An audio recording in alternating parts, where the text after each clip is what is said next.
that Thomas Jefferson famously wrote that all men are created equal, and then he kept slaves. St. Paul says, in Christ, there's no male and female anymore. Well, okay, and who is it who isn't supposed to be talking in church? Right? Who is it who isn't supposed to be attracted to each other now? How do you make sense of this? Because of course, if there's no male and female in Christ, there's no gay or straight either. It's all been transcended at that point. You've gone beyond gender. So the question is the Bible pro-gay or anti-gay? I think you have to look not at one verse, you have to look at the arc of the story. You know, the great arc of history bends towards justice. The great arc of the biblical narrative starts with traditional taboos, and it ends with a vision of gender being transcended. That's where it points. And the kicker for me, the kicker in St. Paul, is that he loves to use this image of the church as the bride of Christ. The church is the bride of Christ. Well, guess what? Half the church are men. So for the past 2,000 years, half of the church has been in a spiritual gay marriage.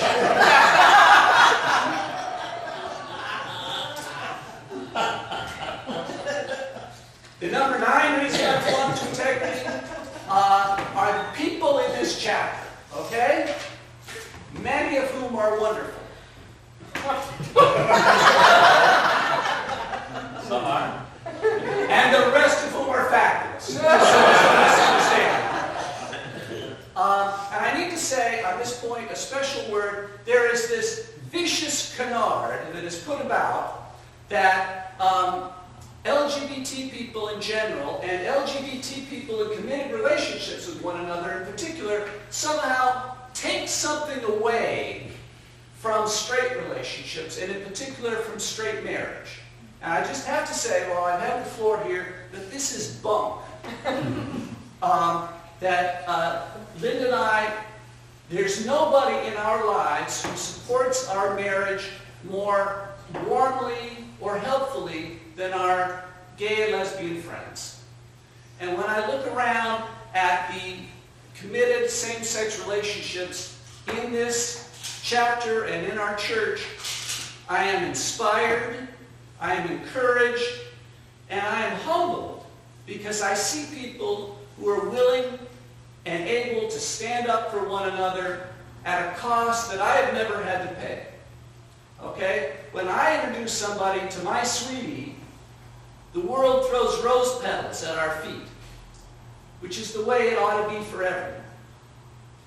Which would be a good 10th reason to belong to integrity, but actually my 10th reason is the refreshments. Which are always good. I would have actually put them earlier in my list, but I didn't want to seem too shallow. I also didn't want to start thinking about refreshments until we're getting pretty close to the end here. So all that stands between us and these refreshments is my modest proposal for how to relabel all of human sexual diversity. As you may recall, what I was suggesting was that these 5 categories of LGBTF aren't enough to reflect the full panoply of God's wonderful creation.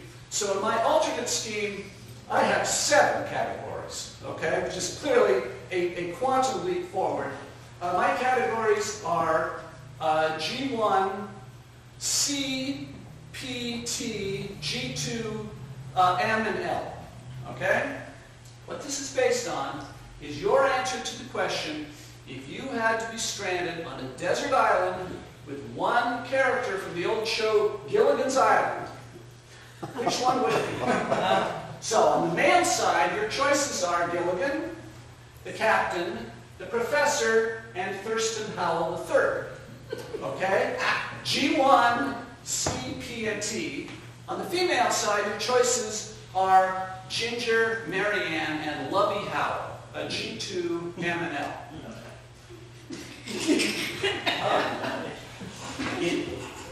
The way this works, and by the way, there is no none of the above choice. Okay? You got 7 choices, you got to pick one. Now, it doesn't matter. For example, just to pick one totally at random, Mary Ann. If you pick Mary Ann, it doesn't matter if you're a straight guy who thinks she's cute, if you're a lesbian who thinks she's cute, or if you're a gay guy or a straight woman who just, for whatever reason, is really into Mary Ann. It doesn't matter, you're an N, okay? Now, imagine, first you have to take a moment and sort of think, okay, which is my category, where do I fit? And now, this is a thought exercise. We're all in high school, okay? And we're in these 7 categories. Let's think of it. Which categories are the cool kids going to be? Which categories are going to get a little bit of teasing? And which categories are going to get seriously ostracized? So, just for argument, let me say that if you're a G1 or an L, you are going to be seriously ostracized, okay? Because everybody knows that Gilligan and Lovey Howell, these are comic characters. These are not intended to be love interests. And so if you have feelings for them, there's something wrong with you. You didn't get them out. Now, the first question is, okay, those of you who are not G1s or Ls, do you start to feel a little smug now? You know, I mean, it happens pretty quickly and easily. You say, oh yeah, those weirdos, those G1s and Ls, we're the cool ones, right? Imagine if this had been the program since the beginning of history. What is it that would be, forbidden in the Bible?